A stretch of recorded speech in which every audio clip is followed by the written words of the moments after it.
Go to badboymembership.com. You'll go from not getting what you want when it comes to you dealing with women to actually getting what you want, to being the guy women want to be with, women want to date, women want to have sex with.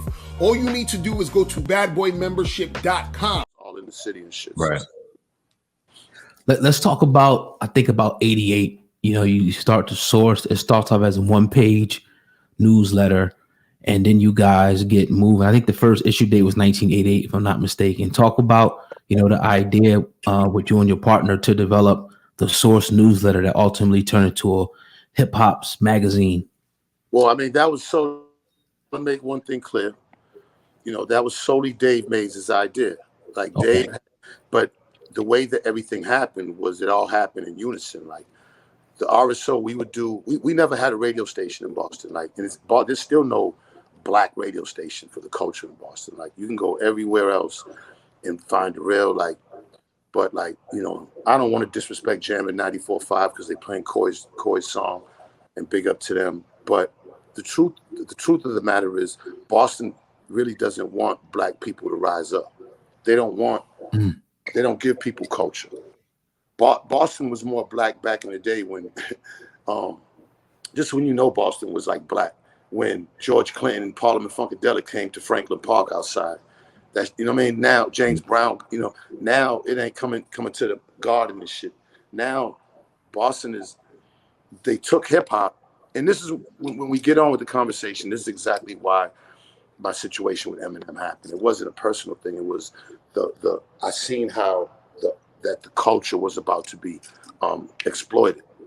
Meaning, and Boston's a good point to say that. Now, look, I don't want no white people to think that they shouldn't be involved with hip hop and none of that, because hip hop is what brought white and black people together. There's nothing else more that brought white and black people together than hip hop. And that's the great thing about hip hop. Not only did it kind of save our communities from the crack era and put monies in our pockets and put money in guys from the streets' pockets that wouldn't have got it. It brought cultures together. And that's cool because, you know, hip hop is a black started thing, man, period. It came from, you know, people, you know, New York, granted. And, you know what I'm saying? Like, it was a culture, it was a way of life. And it started to be a way of life that white kids wanted to be a part of. So you know, let's really like think about that. White kids wanted to live like us because and through hip hop. Mm-hmm. So that to me was a great thing. And being from Boston, where I could see racism, but I wasn't racist because the whole time I'm dealing with Italians and even Irish guys. Though it be from crime and making money, they still were great men to me. So how could I be racist when I judge a person by who they are, mm-hmm. and by the character they display. And that's how my father taught me. It was never being racist, but I do know that there's a racism of white people who don't fuck with black people at all. So when you see their kids fucking with us and they're not fucking with us, well, it's like, okay, well, goddamn, you know what I'm saying? All right, well, we got the kids now.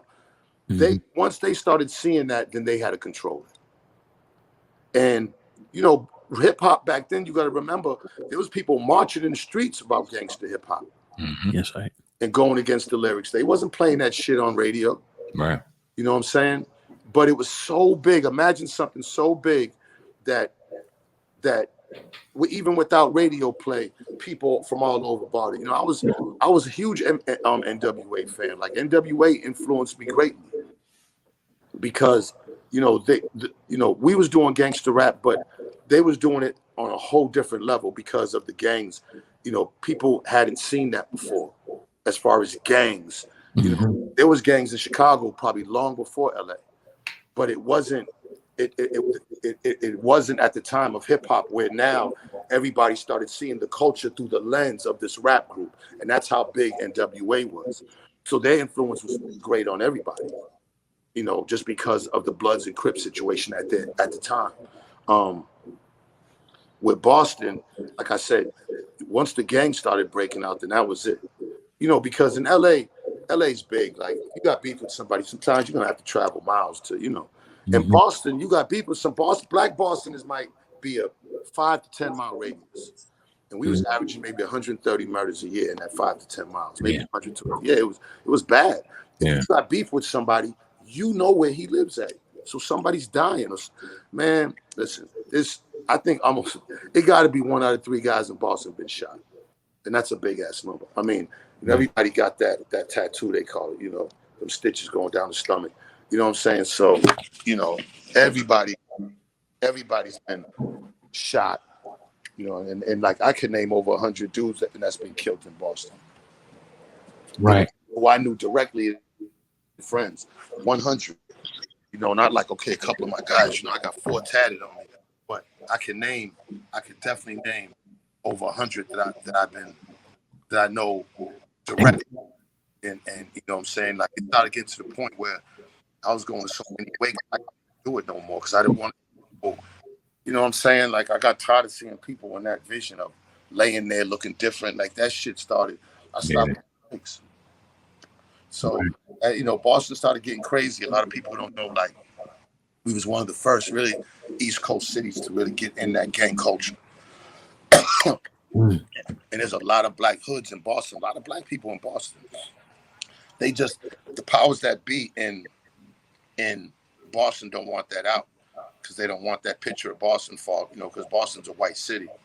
And it's money, and they control it. So there's no black radio station up there.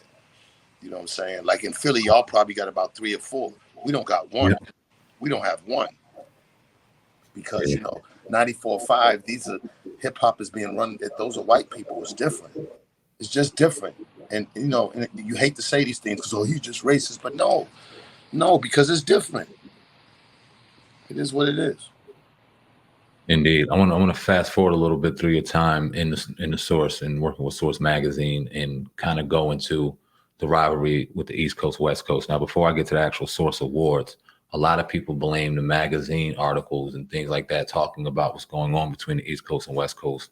They put a lot of responsibility on the reason why Biggie and Tupac are no longer here. Talk about the time at the Source when all of that was going on, and how do you feel about that now, looking back on it? Do you feel like magazines need to take a responsibility in what happened, or it was just at the time doing what magazines needed to do? I think it's both. At that time, the Source really was the internet for hip hop. The Source magazine was so important in people's lives that a lot of people don't even understand it. They probably take it for granted. But without the Source magazine, there wouldn't be, all the vibes and XXLs came after. Right. Without the Source magazine, like, what I'm saying, the culture would be different. We wouldn't know about each other. Yep. Philly nigga necessarily wouldn't know about a Boston nigga. LA nigga wouldn't know about a Chicago. Like, we would be so foreign to each other, And I think since hip hop came, and then the magazine highlighted hip hop and highlighted all the hip hop from all over the globe, it just kind of brought people together, kind of like what the internet's doing now. Mm-hmm. You know what I'm saying? It kind of puts us, the gift in the internet, it puts everybody on the same field so information can be shared and about more things quicker. Yeah. The Source was just that. We was just bringing the news to everybody. So when the West Coast and East Coast beef started, and see, when you look at the Source, it's music, politics, entertainment. Like, it had nothing to do with gossip. It wasn't a gossip magazine. Hip Hop Weekly came later, and that was different format. But the Source magazine was never about that. We just reported what was going on in the world of hip hop, and that was a big thing at the time. That was the first big thing, and it was so big that like it was that big. You know what I'm saying? Sure.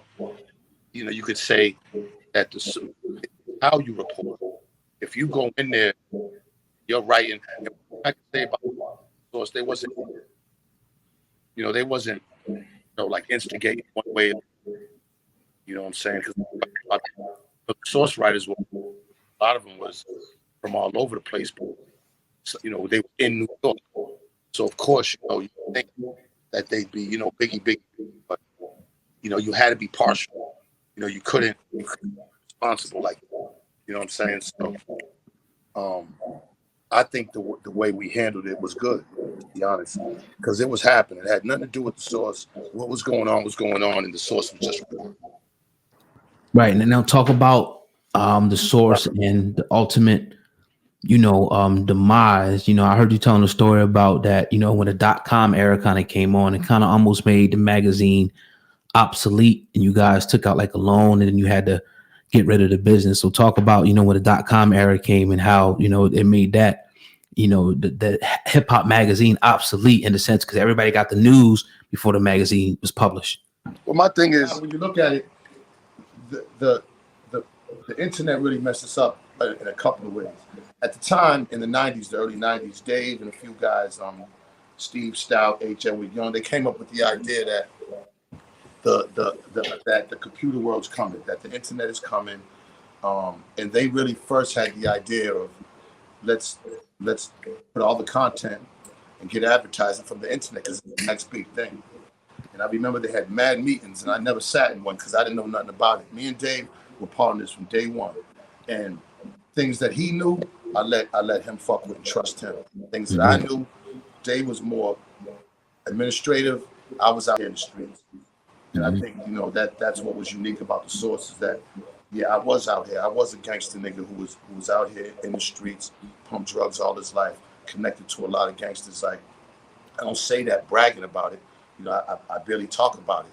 It's only until now because shit, you know what I'm saying?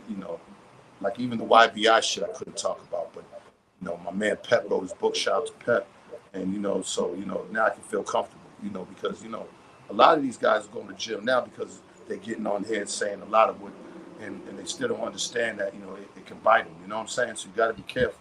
So I always kind of kept a lot of this shit and didn't say nothing, especially back then. But I transitioned in life and, I got to get away from that, you know what I'm saying? God willing, that was a blessing.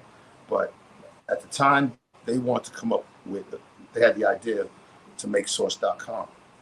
So when you look at it, they were brilliant because look what ended up happening. But at that time, I was like, I don't know nothing about that.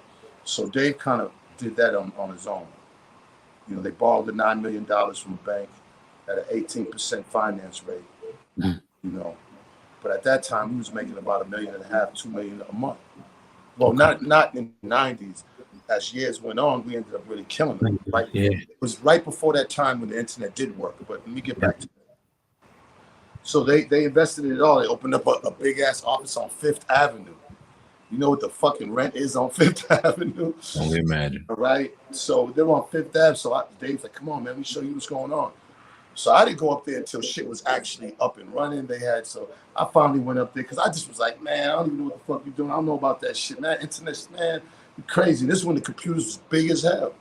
They looked like microwave ovens and shit. So he brought me up there and there was a room. And there was about a big ass room with like 40 people in there behind these big microwave ovens and shit.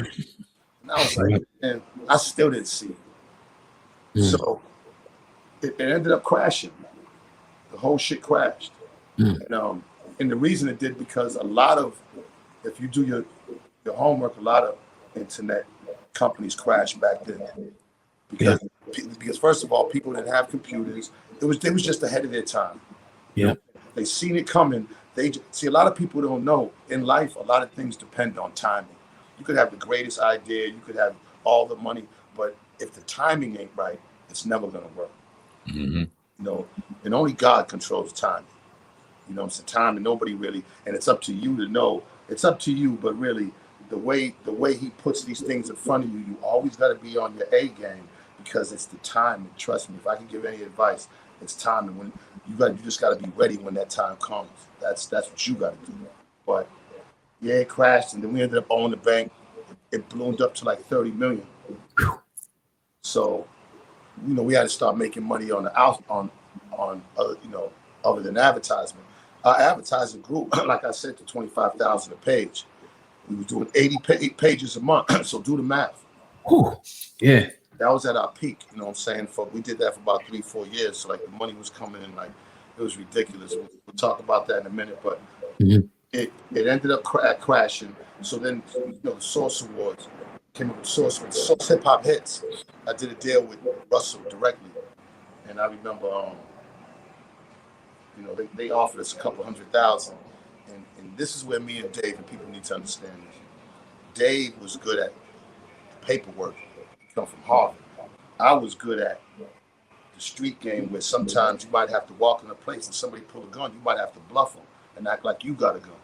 Mm-hmm. So when you do deals, it's kind of in that same premise. You can't just go. You can't let a motherfucker, like, you got to be able to hold your hand in poker and act like you got 4 aces. You can't just take, okay, all right, cool. Nah. You know, sometimes I might have 3 different suits of cards, a deuce of clubs, a 9 of diamonds, and hand be fucked up. But the fact that I, you know what I'm saying? The fact that I look like what I was having, you know what I'm saying? You got to wear it. Right. So for a while, I'm like, nah, Dave, we can get more. We get more. How we gonna take this when we need the money? We, you know, it's like $500,000. And I was and it was the idea that all the top dudes on the Source cover, let's do a compilation. And remember, there's these now compilations. This was before them. We did that. Man, I got the call from Russell Simmons after 2 weeks of me turning down these deals. He was at the Chicago Bull game, and this is like my hero at the time. Right. Russell was like my hero. You know what I'm saying? So I couldn't believe it. I'm talking to Russell Simmons, man. They ended up giving us $4.5 million the next day. Damn. He said the bike courier, you know, she came up with the backpack, took that check out. I opened that motherfucking Dave's office, and it was like $4.5 million, baby. Now, didn't that was that the deal that kind of broke you guys? Like you had to kind of start back at square one. No. Okay. Everything was going up. You know, even though we owed the bank, we was paying them because we had to pay them like $700,000 every couple months. But you know, Okay. the Source Awards wasn't a moneymaker until the very last one with BET. Like we sacrificed so much building the Source Awards up. We never made profit until the very last one. So, but the Source Hip Hop Hits was, come on, we just got a quick $5 million. The ads are going crazy. I got a $500,000 deal from Motown. I got a $700,000 deal from Epic with Rock the Party. Like money's coming in like crazy, say from the years of 99 to 04, maybe. And that's when it was like, you know, we paying the bank. And then at that time, I'm just wilding all across the country, man. I'm traveling about 10, 15 niggas. We staying at the Beverly Hills Hotel.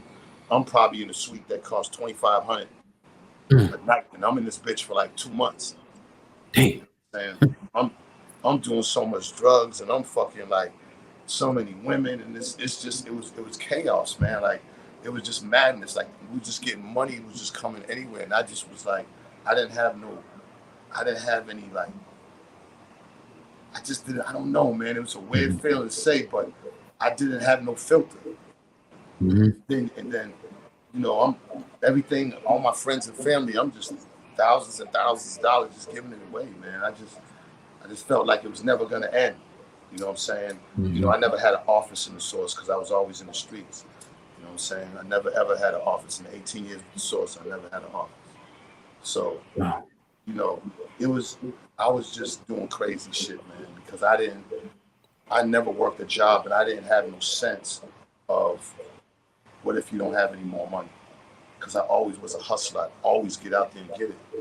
So I could spend my last, because I enjoy getting up the next day in the streets and going to get it. But this was different. It was so much money coming in that it was just wild. And I was getting arrested all over the place, wild and beefing and shit. It was just like I lost a sense of who I was. You know what I'm saying? Like, you know, I had discipline in Boston when I was in the streets, but with the Source, there was just so much shit going on. And then, you know, we ended up getting this major investigated by the feds that for like 2 years, that fucked my life up. You know what I'm saying? And I still was wild. So, you know, then ended up beefing with Eminem, and Jimmy pulled all the advertisement. And it was just a time where everything started going crazy. But Right now,